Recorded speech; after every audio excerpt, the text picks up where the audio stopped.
అండి. అందరికీ నమస్కారం. పండగంటే మన మన ఛానల్‌లో సరికొత్తగా ఉండాలి కదా! అందుకని మీ అందరి కోసం నేను ఒక స్పెషల్ వీడియో చేశాను. ఈ వీడియో కోసం 3, 4 డేస్ ముందు ఒక పేపర్ ప్లేట్ తీసుకొని నేను ఇలా రఫ్ స్కెచ్ వేసుకొని కాటన్‌తో ఆ రఫ్ స్కెచ్ ఎలా ఉందో అలానే కాటన్‌ని అమర్చేసుకున్నాను. అమర్చేసుకొని నా దగ్గర ఉన్న ఆహ్, మస్టర్డ్ సీడ్స్ అన్నమాట. నేనిప్పుడు మైక్రో గ్రీన్స్ వినాయకాన్ని చేయబోతున్నాను. ఇది నాకు ఒక సరికొత్త ప్రయోగమే అని చెప్పుకోవాలి. నేను ఇలా ఎప్పుడు కూడా చేసుకోలేదు. సో, ఈ మస్టర్డ్ సీడ్స్‌ని ఇలా అమర్చేసుకుంటున్నాను మొత్తం అంతా కూడా.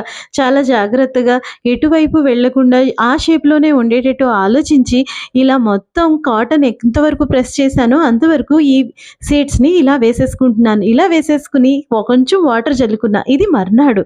మర్నాటికి ఇలా ఉందనమాట. రెండో రోజు ఇలా ఉంది. ఇక మూడో రోజుకొచ్చేసరికి ఎలా ఉందో తెలుసా? చాలా బాగుంది. అదే ఇలా. ఇక నాలుగో రోజు ఇవాళ వినాయక చవితి. చాలా బావుంది కదా!